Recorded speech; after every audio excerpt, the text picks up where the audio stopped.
ये एक काल्पनिक कहानी है। अगर ये कहानी पसंद आई तो सब्सक्राइब करें और लाइक करना ना भूलें। चलो शुरू है। इस कहानी का नाम है खोई हुई छाया, जिसका प्रमुख पात्र है नंदन। एक नन्हा लड़का अपनी गायब छाया को खोजने एक रहस्यमय दुनिया में जाता है। इस रोमांचक यात्रा में वह हिम्मत, दोस्ती और अपनी गलतियों का सबक सीखता है। एक जादुई कहानी जो छोटी चीजों के महत्व को दर्शाती है।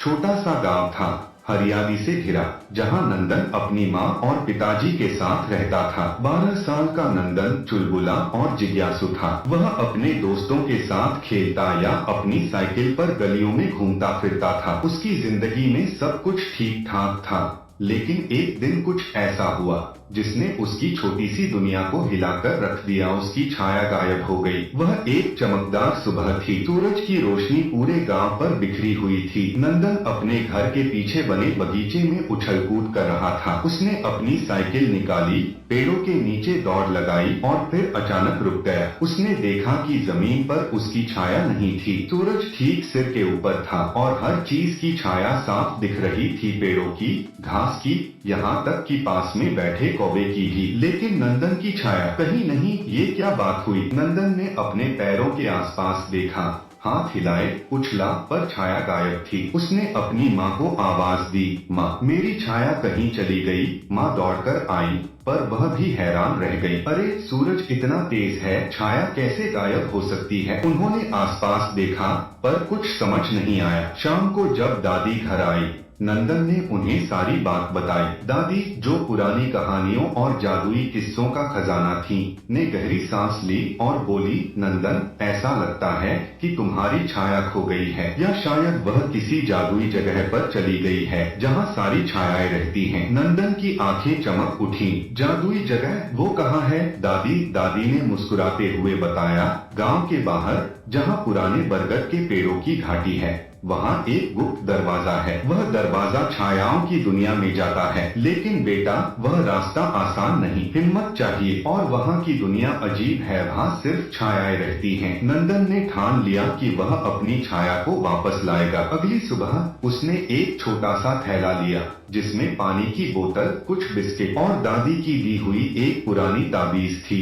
जो बुरी आत्माओं से बचाने के लिए थी। सूरज की पहली किरण के साथ वह घाटी की ओर चल पड़ा। रास्ता घना और सुनसान था। पेड़ों की शाखाएं आसमान को ढके हुए थीं और हवा में ठंडी सी सिहरन थी। पक्षियों की चहचहाहट कभी कभी रुक जाती और नंदन को लगता कि कोई उसे देख रहा है। फिर भी वह आगे बढ़ता रहा। घाटी के बीच में एक विशाल बरगद का पेड़ था, जिसके तने के बीच एक चमकता हुआ दरवाजा था। दरवाजा काला था, पर उस पर चांदी की नक्काशी चमक रही थी, जैसे कोई रहस्य छिपा हो। नंदन ने गहरी सांस ली और दरवाजा खोला। एक ठंडी हवा का झोंका आया और वह अंदर कदम रख गया। दूसरी तरफ एक अजीब दुनिया थी। आसमान गहरा नीला था, जैसे रात और दिन का मिश्रण। जमीन पर धुंधली सी छायाएं इधर उधर घूम रही थीं। कुछ छायाएं पेड़ों की थीं, कुछ जानवरों की, और कुछ ऐसी थीं जिन्हें नंदन पहचान भी नहीं पाया। वह डर गया, पर उसने हिम्मत जुटाई और अपनी छाया को ढूंढना शुरू किया। कुछ देर बाद एक कोने में एक छाया अकेली खड़ी थी। वह बिल्कुल नंदन जैसी दिखती थी, उसी की तरह छोटी, पतली और थोड़ा सा झुका हुआ कंधा। मेरी छाया, नंदन खुशी से चिल्लाया और उसकी ओर दौड़ा। लेकिन जैसे हाय वह पास पहुंचा, उसने देखा कि उसकी छाया उदास थी। उसका सिर झुका हुआ था और वह धीरे धीरे हिल रही थी, जैसे कोई दुखी दोस्त। तुम यहाँ क्या कर रही हो? मैं तुम्हें ढूंढ रहा था, नंदन ने कहा। छाया ने धीमी फुसफुसाती आवाज में जवाब दिया, मैं तुमसे नाराज थी नंदन। तुम हमेशा अपने दोस्तों, अपने फोन और खेलों में व्यस्त रहते हो। तुमने मुझे कभी ध्यान नहीं दिया। मैं तुम्हारी जिंदगी का हिस्सा हूँ, पर तुम मुझे भूल गए, इसलिए मैं यहाँ आ गई। नंदन को अपनी गलती का एहसास हुआ। उसने सोचा कि कैसे वह हमेशा व्यस्त रहता था और अपनी छाया को कभी नहीं देखता था। मुझे माफ कर दो, उसने कहा। मैं वादा करता हूँ, अब से मैं तुम्हारा ध्यान रखूंगा। तुम मेरी सबसे खास दोस्त हो। चलो घर चले। छाया मुस्कुराई और बोली, वापसी का रास्ता आसान नहीं, हमें छायाओं की नदी पार करनी होगी। वहाँ परछाइयां हैं जो तुम्हारी सच्चाई परखेंगी। नंदन और उसकी छाया साथ साथ चले। कुछ देर बाद वे एक चमकती हुई नदी के पास पहुँचे। नदी का पानी नहीं,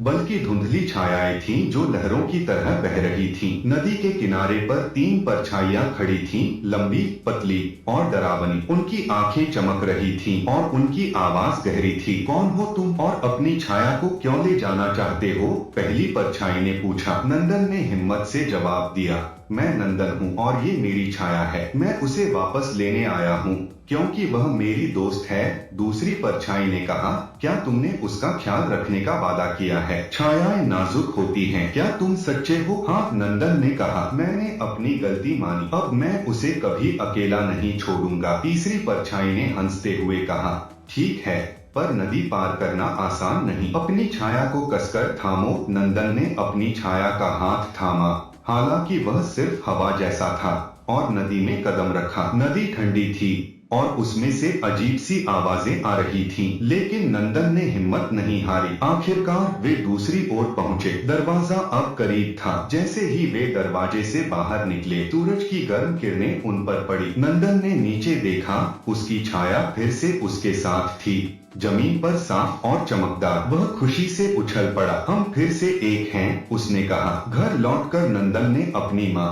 पिताजी और दादी को सारी कहानी सुनाई। गांव में यह किस्सा मशहूर हो गया। नंदन ने समझ लिया कि उसकी छाया सिर्फ एक साया नहीं, बल्कि उसकी जिंदगी का हिस्सा है। उसने वादा किया कि वह अब हर छोटी चीज का ध्यान रखेगा, चाहे वह उसकी छाया हो या उसके दोस्त या उसका परिवार। खोई हुई छाया एक ऐसी कहानी है जो हमें सिखाती है कि हमारी जिंदगी की छोटी छोटी चीजें भी महत्वपूर्ण होती हैं। नंदन की तरह हमें अपने आसपास की हर चीज को प्यार और सम्मान देना चाहिए, क्योंकि वे हमें पूर्ण बनाती हैं। अगर आपको ये कहानी अच्छी लगती है तो चैनल को सब्सक्राइब करना ना भूलें और बेल आइकन को ऑल पर लगा लें, जिससे नई आने वाली कहानी मिस ना हो। धन्यवाद आप सभी लोगों का। मिलते हैं नई कहानी में, तब तक के लिए जय हिंद, जय भारत।